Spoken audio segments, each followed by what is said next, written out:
Welcome to Cooper Talk. I'm your host, Steve Cooper, and remember, I'm only as hip as my guests. And I got to tell you something, people. The gentleman on my show today was on October of 2017, and I had just moved back to the Philadelphia area from LA.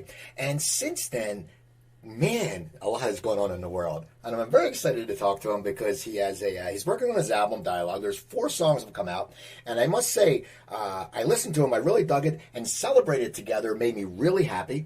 And he has a tour starting out in the U.S. June 17th. And my guest is Howard Jones. How you doing, Howard? Hi, Steve. Yeah, I'm doing good, thank you. Yeah, I'm great. So you're getting ready for... First, let's talk about the album. This is the 3rd of 4 albums. Explain that to me.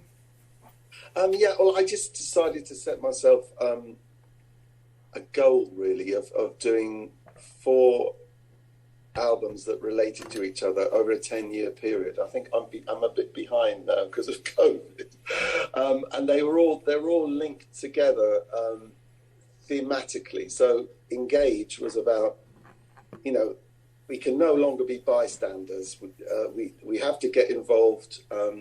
We can't just sit on the sidelines. So that's Engage. But Transform is about, well, we want to make changes. We have to start with ourselves and really work on ourselves, our behavior, our view of others, etc. This one is Dialogue, and that's the way that we, uniquely can communicate as human beings. Now, as far as we know, no other creatures can do that, which is have dialogues and talk to each other, and get to know each other, share our common humanity, etc. And then the final one is going to be Global Citizen, which is obviously about, taking responsibility, not just for oneself or one's community, but like seeing the whole picture of the whole world. Now, Dialogue, the album is coming out. Tell me more about some of the songs. I Believe in You, I think was the first song you wrote during lockdown. Tell me about how the lockdown affected your creativity. Well, it was a rare moment for me, to be honest, that I was able to spend a lot of time experimenting and working in the studio and not being under any kind of time pressure to go out on tour or something. And I was able to really, really get my head down and work and sort of spend a lot of time really on the songs. The only thing I didn't want to do was to write lyrics because I thought, no, this is not a good idea. We're isolated. I am not able to see people. I can't go out. And I thought that the lyrics might come out a bit on the depressed side. So, as you know, that's not really me to write stuff like that. So I thought, I'll hang loose with that until things change, and then I'll really, in a frenzy, write some very positive lyrics as we're coming out of it. So that was the thing. So really, it was kind of amazing in one way that I had this ability to focus on my work without distraction for a long period of time. So, I feel very grateful. And Dialogue is the product of that, really. Now, you say distraction. Was that because before, I know early in your career, and a lot of people I've talked to, they would get an album done and then they get stuck on tour. And then as soon as they get back, they get an album done and they get stuck on tour. Is that the kind of distractions you're talking about? Well, I think it's a bit of that, Steve, but it's also that because I'm an independent artist, I run my own career. I have partners that I work with, but it's about, I'm driving this boat, and so you get all kinds of things. There's gigs coming in, you have to decide. There's interviews coming in, you have to decide.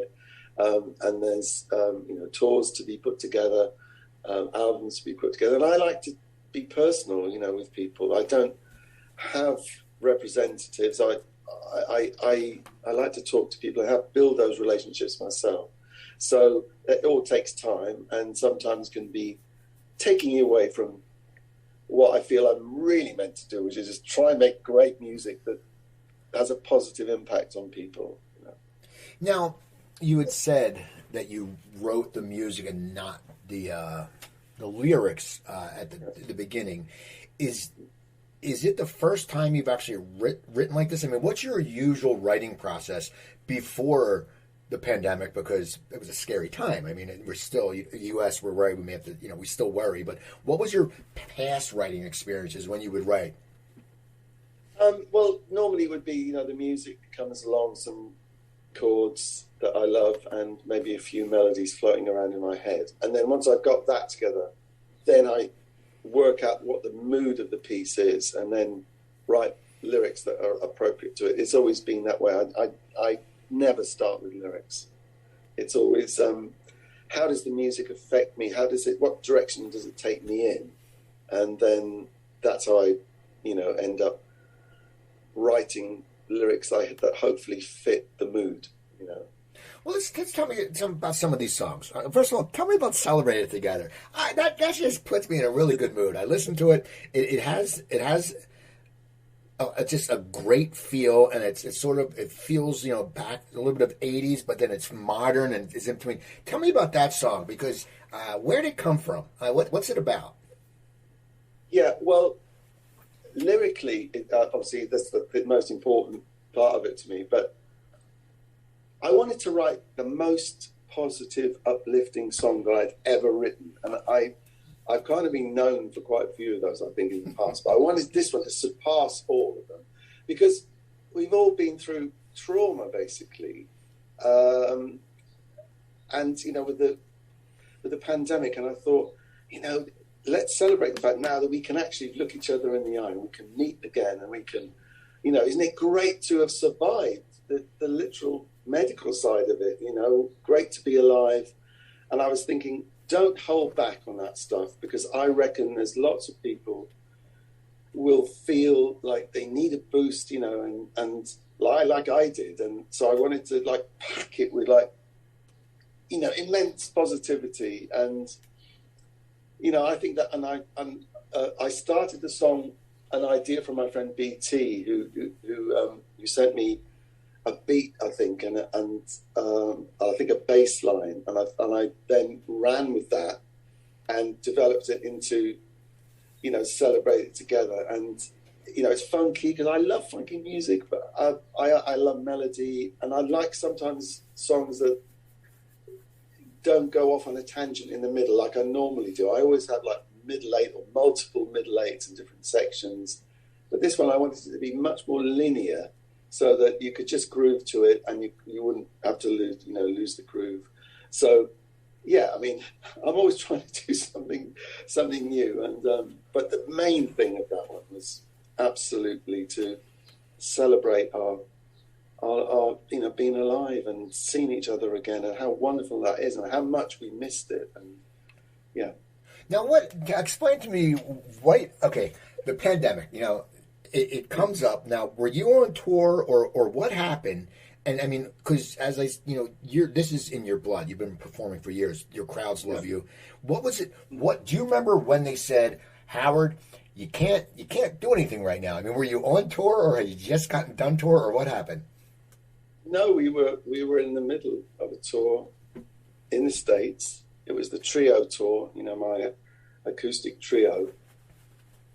Nick Beggs and Robin Bolt with me, and as we were, I think probably about 45 dates or something. We were sort of halfway through, and we started noticing that the hotels were mysteriously quite empty, and then we were getting rumours that gigs were about to be cancelled, and we were hearing all this stuff on the radio, and we're all saying, no, it's nothing. We'll carry on. We'll soldier on through. But then it suddenly dawned on us that we might get stranded in America if there was a lockdown, and we wouldn't be able to fly back.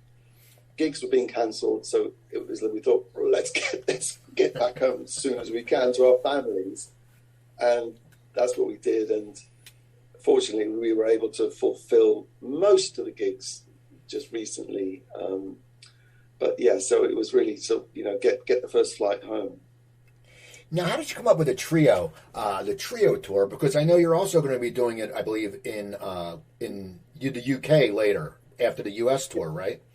Yeah, yes, that's right. So where did that come from? That's such, because everyone thinks of you, as you're Howard Jones, you're electronic, great music, just up music. And then you hear a trio, acoustic trio. Where did that idea come from? And was it really fun for you? Yeah, I mean, I'm thinking of it now that I've got three strands to my work. One is the purely electronic, like, the last Engage Transform and Dialogue is. And then there's the other side where it's much more acoustic based and song based. Pianos, I played the piano since I was 7. Musicians in the room with me and expressing themselves. So there's that second strand, and then the third strand is my piano compositions, which I'm really getting serious about now, and I was working on a lot of those during lockdown as well. So I think that all three of them, I need to do all three of them to sort of satisfy myself. And luckily the fans sort of come along with me on this, and they obviously have, an eclectic sense of what music they like. And my friend BT said, you can run those three projects in tandem. So you get stuck with something on the electronic side, go to the piano compositions. And then if you get stuck with that, go to your songwriting stuff. And I found that to be really good advice. And I was able to work these three strands at the same time. And that's kind of worked for me very well. Now, you talked about the piano, and I recently watched your clip from Live Aid, which you came out and you played piano. Tell me about the Live Aid thing, because I personally, whenever I hear stories from artists who have been there, I wish I had gone. It was in Philadelphia. I couldn't make it. I was like down the Jersey Shore, and I'm like, and I'm so pissed at myself years later for not going. But tell me about your the Live Aid experience, because these stories fascinate me. Yeah, I mean, it was pretty amazing. I had missed out on the Band-Aid single, and I really felt that I should have been part of that. And for whatever circumstances, I was busy, or nobody asked me, or I didn't push to be on it, or whatever it was. So I thought, I really would have wanted to contribute to that. And then we heard about Live Aid, and I thought, I have to be involved with this. It's like, this is the most important event of this decade. It's for an amazing cause. And I absolutely was determined to be involved in some way. And in the end, I did one song, And we were on tour in America. I cancelled a couple of shows and flew back. And we actually flew back with my backing singers, Aphrodisiac, the amazing ladies who were accompanying me on tour. And we were going to do an a cappella song as well. So we all, I wanted to do it in London because, this is where I live, this is my home, rather than go to Philadelphia. So there we were that day, and Phil Collins was just before me, and he'd done something at the piano.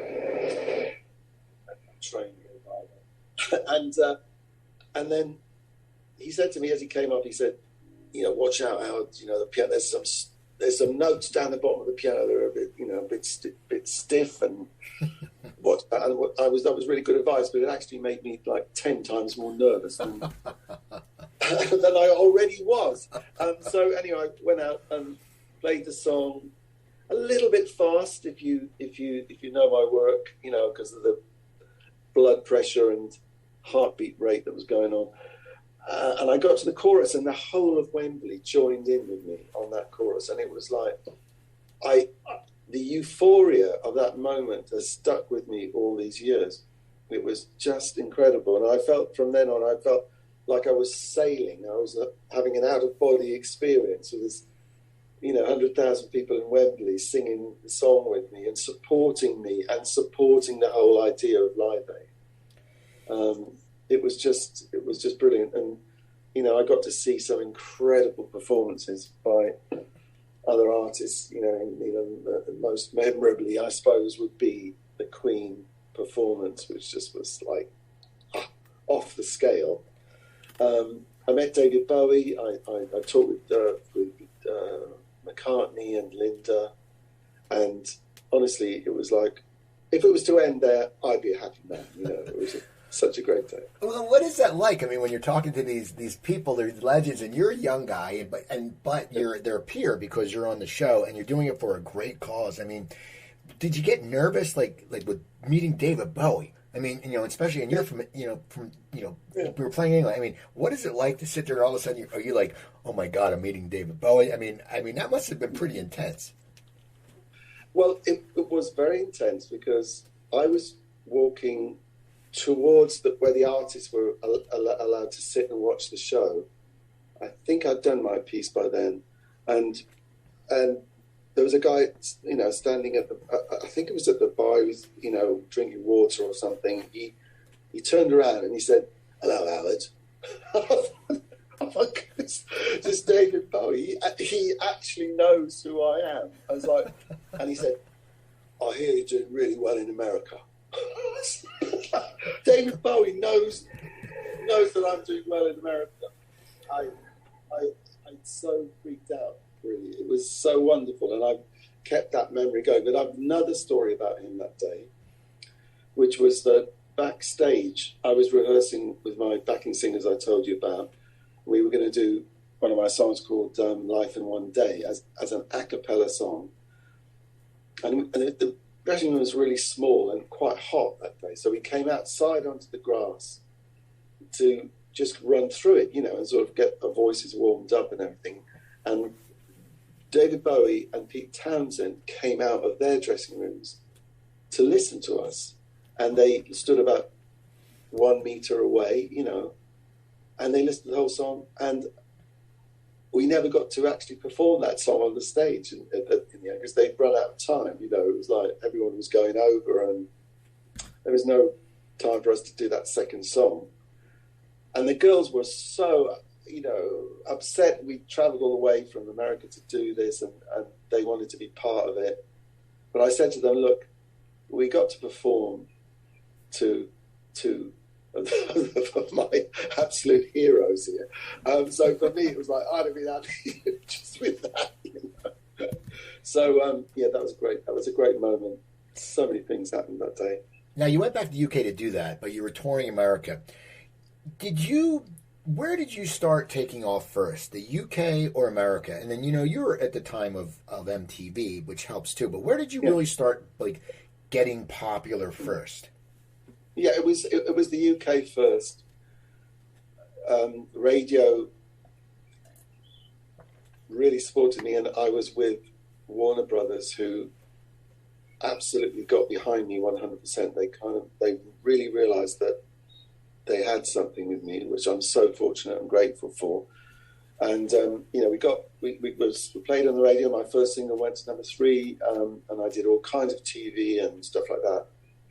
But because I'd grown up in North America for about 3 or 4 years, when I was between the ages of 9 and 14. I lived in Canada, but I was listening to American radio and British radio, and I felt really connected to North America. And I always had this ambition that I wanted to do well in America. So I think that determination made us decide that we were going to tour, you know, start with the clubs just like we had in the UK, and but in America, and go and see all the radio stations, and really put the work in to connect with the American audience. And it really worked for me. You know, I ended up playing Madison Square Garden in the end, you know, and the Forum in LA, and all those amazing experiences that I had. So America has always been my biggest place, you know. It's, still today, it's stuck with me all this time. And so you know, the British scene, it's all very, you know, they give you your spotlight for a while, and then, you know, off you go off around the rest of the world, and we'll get on with the new artists, which I think is good. Actually, it's a good thing. But for me, America, you know, people have really stuck with me, and I'm incredibly grateful for that. So yeah. I gotta, I love the song "Things Can Only Get Better." It's it's one of those songs. It's because a lot of your music's just very uplifting, as we said, and people, when you get the new album, listen to celebrate it together because you'll put you in a good mood. Tell me where that song came from, because I always wonder where were you going through a bad time, or tell me where the lyrics from that song came from. Well, again, I had to write the second album on tour, going back to the very first thing you were saying. There was no time to go home and spend 6 months writing. I'd written the first album. The first album was all ready to go. Boom, 6 weeks in the studio as we were done. But the second album had to start from scratch. And I was doing a lot of touring. There was like 18 months or something. We're on the road. So I had to write on the road. I just had to. Otherwise, it was all going to collapse. Every night, the audiences were just amazing. And the energy in the gigs I was doing was absolutely incredible. I don't know how you could not get very excited about that. And so things like, Things Can Only Get Better came out of that. I thought, well, people love to sing along, so they like the, whoa, whoa, whoa. They love to sing along with me. And I really, determined that I was going to write songs that would be uplifting and songs that would help the listener to get over a difficult part of their life when things were going wrong, everything was falling apart, and you get this song on the radio and suddenly it just gives you that little boost that gets you over the hump, and then you're off again, you're flying again. So that was the whole purpose of that song, and also to express my own anxieties as well. Do you feel scared? I do. I was in the middle of this crazy pop world, and it might disappear at any moment. And do you feel scared? I do, but I won't stop and falter. I'll keep going because I believe that things can only get better. So that was. What was it like, at that time, when you're hitting the success, you're hitting big success, and you said you had to write the album. What is going through your mind? I mean, people are starting to recognize you, because I, too, also in the 80s had great hair. I'm bald now. but and you were on MTV, so people saw you. What was it like for you? Because, you're a nice guy, you come over to America, you're getting hits, people are recognizing you. Do you feel like the walls are closing in on you, or what's that like to experience that? I think because I was a bit older, I didn't get signed until I was 28. If I'd have been 10 years younger, I think it would have been a different story. So I had a really great, strong relationship with my wife, Jan.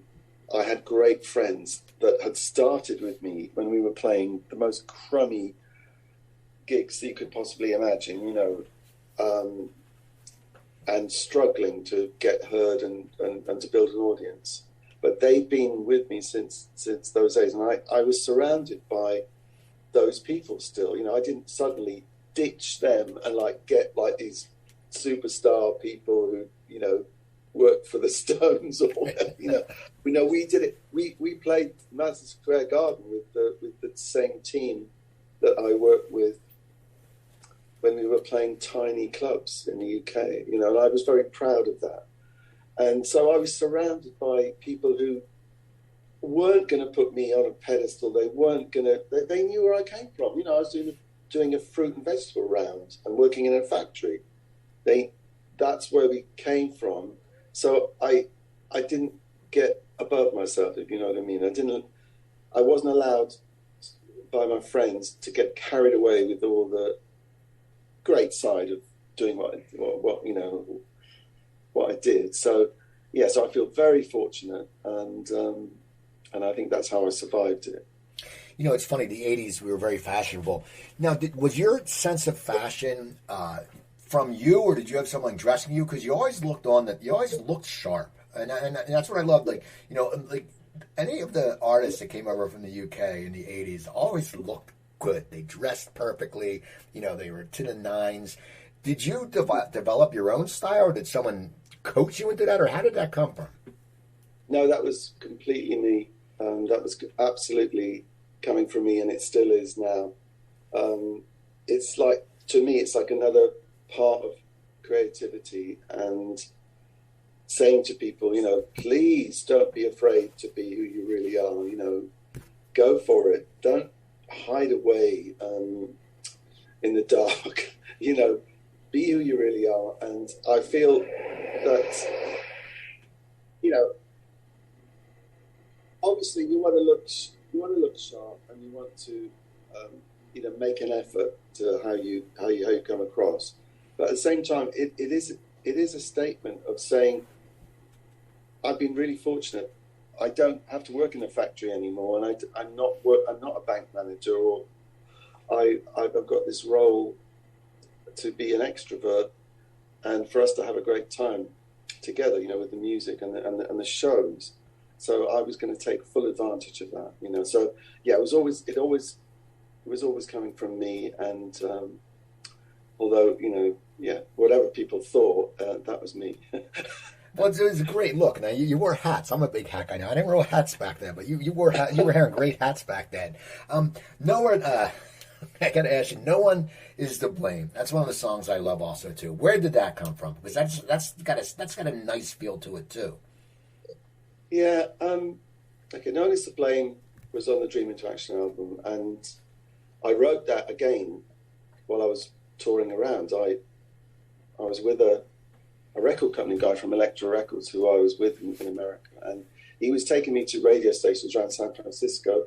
He says to me, "Hey Howard, what do you think of all the amazing women here in San Francisco?" And I said, yeah, they're amazing, like women all around the world. I was being very diplomatic about it, and he said, and I said, I'm really happy I've got my Jan. My relationship is just, the rock of my life. And he said, yeah, but you can look at the menu, but you don't have to eat. And me, little boy from High Wycombe in Buckinghamshire, I'd never heard that expression before, and I thought it was amazing. And although I used it in a different way, the song, it just set me off on this course of writing that song. And it's a song about, you have to decide what you want in life. You could play the field and, have loads of different relationships and partners, but there will be a price to pay for that. You won't be able to have that one special, super trusting, relationship that is so precious to me. So I wanted to explore that in that song. But people have interpreted it in so many different ways. And that's what I like. And I'm still thinking about different ways you can interpret it as well. So, that's that story. So you have a tour coming up. You're coming to the States, which is wonderful, and it's starting June 17th. I know are you friends with Midge? Because, it's funny. I saw you years ago in the Futurama's tour at the Greek Theater in L.A. It was you, it was Midge, it was the gentleman from the Thompson Twins, and it was Katrina. Do you have a relationship with Midge for a long time, or how does that come about? Yeah, no, Midge is one of my best friends in this business. I don't really have many people I would call real friends, but Midge is one of them. He lives not too far away from me. He lives up in Bath. And so I see him a lot, and every time, we've done a lot of things together, and I think he's a most amazing man, and I've so much respect, not just for his music and everything he's done, but the integrity of the man, and he's so funny. He's great to be around. He's a brilliant person. So it's a real honor to have him come with us, on tour. Honestly, it really is, and I've told him that. So I'm gonna really look after him on the tour. He's gonna have a. So what can we expect from this tour? Are you going to put some new stuff? I mean, it's once again, you were locked down, and then you were in a trio, but now you're coming out. It's Howard Jones on tour, and I've seen you in concert. You're a great showman, and you put good stuff on. I actually saw you with Ringo Starr and the All Star Band back at Universal Amphitheater years ago in L.A. What can people expect from the tour? I mean, when you sit there, what can we expect when you're coming out? We're gonna have a mix of hits, or what's going on? Yeah. I mean, I'm gonna play the hits that people really, really want to hear. Of course, I will do that. I'll be playing 2 or 3 songs from the new album, Dialogue, and one of them will be Celebrated Together, which we talked about. And then in the middle, we do a little acoustic section because Robin and Nick Beggs are with me in the band. So we have a little part of the stage where we do bass, guitar, and piano, and we do a few of the songs there, and we do Nick Beggs wrote Too Shy because he was in the band Kajagoogoo, so we do a cool acoustic version of that, and so it's kind of mixed of things. And then I'm really hoping that I can invite Midge on stage and we can do something together as well. So it's going to be a fun tour. It always is. Going out to play live.